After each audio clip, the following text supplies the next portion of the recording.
Então vamos lá, pessoal, voltando aqui para o sexto simulado, agora sobre salário e remuneração. Vamos analisar algumas questões que já foram cobradas pela FCC, começando por um dos temas mais importantes aqui sobre salário e remuneração, que são as parcelas que não integram o salário do empregado.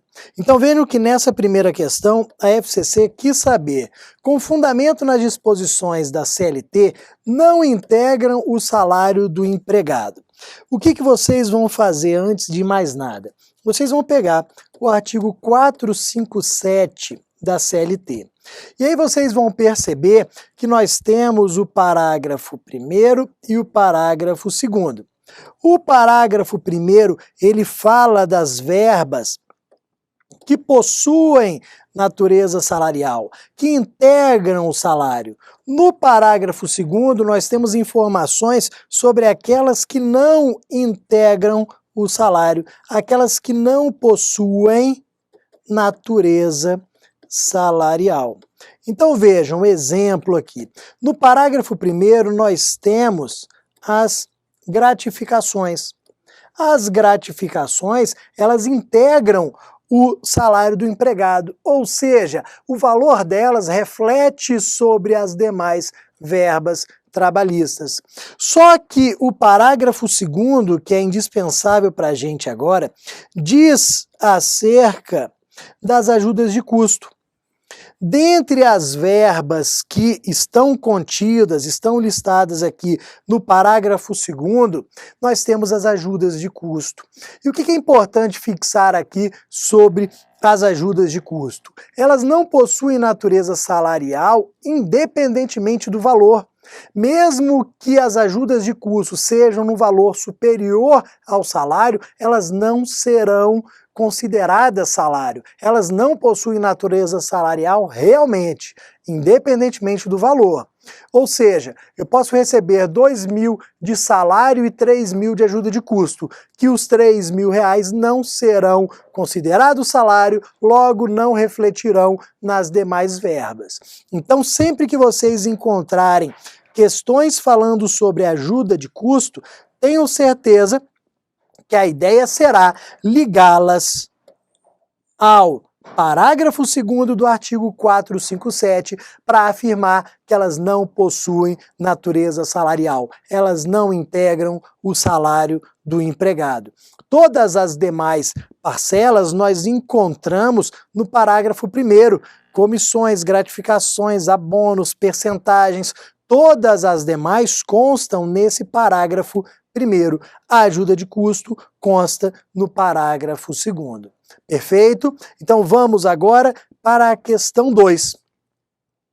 A questão 2 vai falar de um tema importante que são os descontos salariais.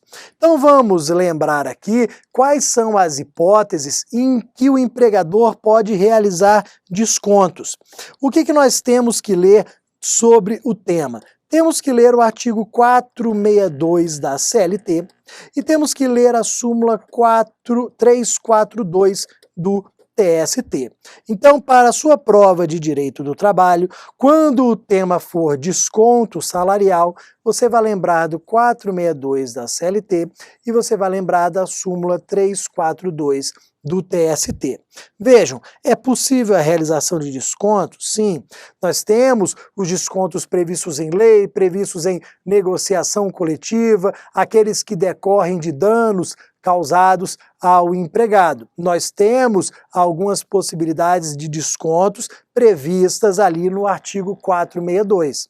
Só que, na verdade, a questão aqui quer saber o entendimento sumulado do TST, ou seja, quer que você lembre da súmula 342. E a súmula 342 tem essa redação aqui da alínea D. A súmula diz que é válido o desconto salarial efetuado com a autorização prévia e por escrito do empregado para ser integrado em planos de assistência odontológica, médico hospitalar, seguro, previdência privada, entidade cooperativa, cultural ou recreativo, associativa do seu de seus trabalhadores em seu benefício e de seus dependentes, salvo se ficar demonstrada a existência de coação ou de outro defeito que vicie o ato jurídico. Vamos lá, resumindo, é possível o desconto para o plano de seguro de vida, para previdência privada, para plano de assistência odontológica, médica. Então, digamos que no meu contra-cheque, mensalmente, venha o desconto do plano de saúde. Ele é válido? Sim, mas desde que eu tenha autorização prévia do empregado, desde que eu tenha autorização prévia e por escrito do empregado. Isso daqui é fundamental. Tem que ter autorização prévia e por escrito do empregado, senão o desconto ele é ilícito. Só que além disso, o que acontece? É muito fácil você conseguir a autorização prévia e por escrito do empregado. Basta dizer para ele o seguinte, ó, assine aqui concordando, senão eu te demito. Com certeza, a maioria, infelizmente, vai assinar concordando, entre aspas, para não perder o emprego. Só que aí, vamos para o final aqui, ó. Nós podemos demonstrar que houve a existência de coação ou de outro defeito que vicie o ato jurídico. Porque é claro que se essa autorização ela decorreu de coação, eu tenho uma ilegalidade. Esse negócio jurídico ele é nulo, ele não pode produzir efeitos. Logo, se houve coação, o desconto passa a ser ilícito. Perfeito? Então vamos lembrar, vamos ler aqui a súmula 342 do TST, porque é ela que responde essa questão e várias da FCC. Partindo para a questão 3, em relação à remuneração, é incorreto afirmar. Vejam, como eu disse em questão anterior, que muitas vezes a FCC quer saber se você conhece o artigo 457 da CLT. A FCC quer testar o seu conhecimento em relação ao 457, já que ele, nos seus parágrafos, que diz quais são as parcelas com natureza salarial e quais são aquelas que não possuem natureza salarial. Nós vimos em questão anterior que a ajuda de custo não é parcela salarial. A ajuda de custo não integra o salário do empregado. Então, olha o que a letra C está falando. Não se incluem nos salários as ajudas de custo. Pô, por enquanto, está perfeito. Realmente, ó, parágrafo 2º do nosso artigo 457. Vamos continuar. E as gratificações ajustadas? Esse daqui é o erro. Por quê? Gratificação ajustada nos termos do parágrafo 1º do 457 possuem natureza salarial. As gratificações possuem natureza salarial e integram o salário. Então vejam que facilmente nós encontramos aqui a assertiva incorreta. Então é incorreto afirmar que não se incluem as gratificações ajustadas, porque elas possuem sim natureza salarial. Recebida uma gratificação, ela refletirá sobre as demais verbas trabalhistas. Partindo para a nossa questão 4. Vamos lá. A empresa Seguros e Companhia explora o ramo de seguros, tendo como uma de suas empregadas Gaia Paiva, com 22 anos de idade. Além do salário, Gaia recebe comissão, seguro de vida, seguro de acidentes pessoais, assistência médica mediante seguro-saúde, 50% da mensalidade do seu curso de inglês, bem como os livros e materiais didáticos. Então ela recebe várias verbas aqui. Ela tem a comissão que ela recebe, seguro de vida, seguro de acidentes e outros aqui. A FCC quer saber quais não são considerados como salário. Então, neste caso, não são considerados como salário apenas. Vamos lá. Comissão está no 457, parágrafo 1º da CLT. Então, comissão é salário. Nós estamos buscando os que não são considerados salário. Olha a D, seguro de vida, seguro de acidentes pessoais, assistência médica, 50% da mensalidade do seu curso de inglês e os livros materiais didáticos. Isso daqui não é salário. Mas, professor, são utilidades. E eu lembro que existe um tipo de salário que é o salário in natura, que é exatamente o recebimento de utilidades. Por que essas utilidades aqui não são consideradas salário? Pelo seguinte, vamos ler o 458 da CLT. O 458 da CLT fala sobre salário in natura. Só que ele também diz quais são as utilidades que não possuem natureza salarial. Além do 458 afirmar que o recebimento de utilidades, se presentes alguns pressupostos, é considerado salário, ele diz quais são as utilidades que, mesmo que recebidas com habitualidade, não são salário in natura. E aí vejam que são exatamente essas daqui. Todas essas utilidades aqui, elas estão contidas no 458 da CLT, em seu parágrafo. O parágrafo do 458 afirma que essas utilidades, mesmo que recebidas, não são salário. Então, ó, como eu estou buscando aquelas que não são consideradas como salário, eu me utilizo da exclusão feita pelo 458 da CLT para dizer que essas utilidades não são salariais. Perfeito? Partindo aqui para o quinto. O pagamento dos salários até o 5º dia útil do mês subsequente ao vencido não está sujeito à correção monetária. Se essa data de limite for ultrapassada, incidirá o índice de correção monetária do mês. Vamos lá. Primeira regra, artigo 459 da CLT. O pagamento é feito até o 5º dia útil do mês subsequente. Então vejam, trabalhei o mês todo, trabalhei aqui o mês de março, até o 5º dia útil. Até o 5º dia útil de abril, eu devo receber aquele salário. Qual é o meu salário? R$1.000. Se eu recebo até o 5º dia útil de abril, eu recebo R$1.000. Mas se eu receber após o 5º dia útil, se eu receber, por exemplo, no 7º, no 8º dia útil, haverá correção monetária. A dúvida era a seguinte: o empregador podia me pagar até o 5º dia útil. Se ele me pagou no 7º dia útil, a correção monetária é do 5º para o 7º ou do 1º até o 7º? Qual é a resposta? A partir do 1º. Então, a correção monetária do mês subsequente ao da prestação dos serviços a partir do dia 1º. Então, vejam, se eu receber no 7º dia útil do mês, haverá correção monetária do 1º até o 7º, não apenas do 5º dia útil ao 7º. A correção é devida a partir do 1º dia útil. Tomem cuidado com esse ponto aqui. Depois, questão número 6.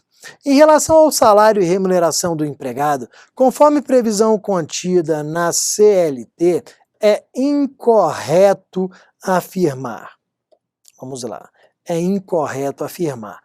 Para efeitos de cálculo de remuneração, considera-se gorjeta somente aquela que for cobrada pela empresa ao cliente, como adicional de contas, e destinada à distribuição aos empregados, não sendo considerada a importância espontaneamente dada pelo cliente ao empregado. Vamos lá, isso daqui está errado. Olha o que acontece. O artigo 457 da CLT, ao falar sobre remuneração, ele nos traz aquele conceito básico de que remuneração é salário mais gorjeta, que as gorjetas elas são consideradas parte da remuneração. Então vejam, se o salário recebido é de R$1.000 e se de gorjeta o empregado recebe R$500, a remuneração dele será R$1.500 e será a base de várias verbas trabalhistas. Por exemplo, quando o FGTS for depositado, o empregador, ao depositar o FGTS, ele tem que fazer o cálculo considerando a gorjeta. Então, no nosso exemplo, vamos depositar 8% do FGTS. 8% de R$1.000 ou de R$1.500? R$1.500. Então vejam que o valor recebido a título de gorjeta, ele é importante para o direito do trabalho porque ele será considerado para fins de pagamento de algumas verbas trabalhistas. Só que olha o absurdo que consta nessa B aqui. Nesta B, diz que eu considero gorjeta para fins trabalhistas apenas aquelas que forem cobradas pela empresa ao cliente. Ou seja, aquela que vem lá na nota, os 10% que vem lá na nota. Pedi a conta, vieram os 10%. Esses 10% são para gorjeta. Mas olha o que pode acontecer. Eu posso não pagar na nota. Alguns restaurantes não cobram 10% na nota. Só que o que eu fiz? Eu fui lá e dei R$20 para o garçom como gorjeta. Não foi a empresa, não foi o empregador dele, não foi o restaurante que me cobrou, mas eu ofertei espontaneamente, diretamente ao garçom. Esse valor da gorjeta, assim como aquele cobrado lá na nota de serviços, na conta, possui a mesma natureza jurídica, é gorjeta da mesma forma. Então a questão está errada porque diz que não sendo considerada a importância espontaneamente dada pelo cliente ao empregado. Eu considero essa daqui.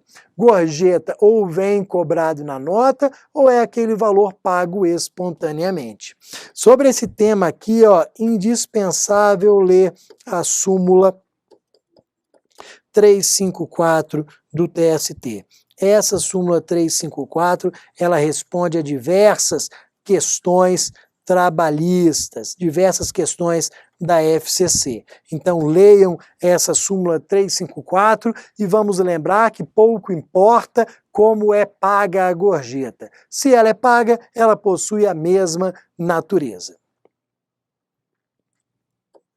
7. Magali, Kátia e Cíntia são empregadas da empresa Dourada. Todas as empregadas realizam viagens de trabalho. Aí você já lembra o quê? Pô, deve estar falando de diárias de viagem. Então, vou deixar aqui essas diárias. Magali recebe diária de viagem que excede em 52% o valor do seu salário. Então, 52% do seu salário. Kátia recebe diária de viagem que excede em 33% o valor do seu salário. E Cíntia recebe diária de viagem que excede 61% o valor do seu salário. Olha o que acontece. Vamos agora, já que fizemos essas anotações, vamos ao 457, parágrafo 2º da CLT. Nesse parágrafo 2º, consta a informação sobre as diárias de viagem, que se elas ultrapassarem 50% do salário, elas serão consideradas salário. Então, qual que é a ideia do 475, parágrafo 2º, em relação às diárias? Se as diárias de viagem forem de até 50% do valor do salário, elas não serão consideradas salário, elas não terão natureza salarial. Se elas ultrapassarem os 50% do valor do salário, elas terão natureza salarial. Então, por enquanto, nós conseguimos perceber que apenas em 2 casos elas ultrapassam 50%. Apenas para Magali e Cíntia. Para Kátia, que recebe 33%, esse valor não possui natureza salarial. Para Magali e Cíntia, sim, 52% e 61%. Beleza. Vamos lembrar agora da súmula 101 do TST. A súmula 101 do TST fala o seguinte: o que ultrapassar dos 50%, se as diárias de viagem ultrapassarem os 50%, elas terão natureza salarial, integrando o salário pelo seu valor total. Então vejam que a súmula 101 diz que se eu ultrapassar ali os 50%, o valor total vai integrar o salário. E é exatamente o que diz aqui a assertiva E. Vamos por um exemplo bem fácil aqui para a gente distinguir, para não ficar a dúvida. Pense o seguinte: meu salário é de R$1.000. Esse é o meu salário. Se eu recebo, a título de diárias de viagem, R$500, elas não integram. Por quê? O valor é de até 50% do valor do salário. Qual é o salário do Bruno? R$1.000. Se eu receber R$501, eu terei ultrapassado os 50%. Então, o valor das diárias, o valor vai integrar o meu salário. Logo, qual será o salário de Bruno? R$1.501, porque o valor total, R$501, integra o meu salário. Então essa daqui é a informação que nós temos conjugando o parágrafo 2º do 457 da CLT e a súmula 101 do TST. A súmula 101 do TST. Então cuidado com esse ponto aqui, que de vez em quando a FCC lembra dessa questão e insere na prova. Partindo aqui para a 8, habitação, energia elétrica, veículo fornecidos pelo empregador ao empregado, quando indispensáveis para a realização do trabalho. Olha o que acontece. Novamente, estamos verificando o fornecimento de utilidades, ou seja, de salário in natura. Numa primeira regra, numa primeira ideia, quando o empregador ele fornece utilidades ao empregado, ele o faz com natureza salarial, ou seja, o valor das utilidades é considerado salário. Só que existe uma regra aqui muito importante. Eu tenho que analisar se aquela utilidade foi fornecida porque ela era indispensável ou não para o trabalho do empregado. Por quê? Se ela foi fornecida porque era indispensável ao desenvolvimento do trabalho, ela não terá natureza salarial. Se eu forneço a utilidade porque ela era indispensável para a realização do trabalho, o valor dela não será considerado salário. Onde é que eu tenho isso? Súmula 367 do TST. A FCC retirou essa ideia, essa assertiva, exatamente da súmula 367 do TST. E pela súmula 367, pelo que eu já disse, não é salário, não tem natureza salarial, ainda que no caso do veículo, seja ele utilizado pelo empregado também em atividades particulares. Essa daqui é a redação da súmula 367. Inclusive em relação ao veículo, se ele é utilizado também para atividades particulares, nos finais de semana, isso daqui não retira o que nós dissemos. Mesmo que se utilize o veículo nos finais de semana para atividades particulares, ele continua sendo considerado indispensável, logo não é salário in natura.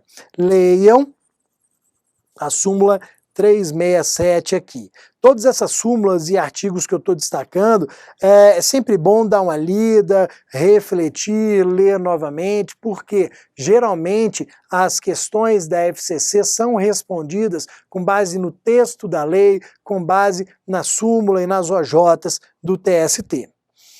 Partindo aqui para o final, vamos para a 9. Quanto à equiparação salarial, prevista no artigo 461 da CLT, se estiverem presentes os demais requisitos previstos na legislação trabalhista, é devido o pagamento de mesmo salário ao empregado equiparando que, vamos lá, ó.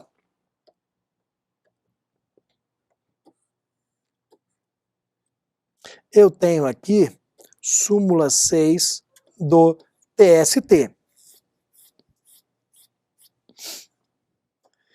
Essa súmula 6, junto com o artigo 461 da CLT, ela responde a todas as questões sobre equiparação salarial que a FCC pode colocar em uma prova.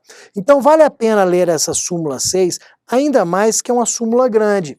É uma súmula que possui 10 incisos, e é exatamente o último inciso dela, é exatamente o inciso 10 da súmula que vai responder a nossa questão.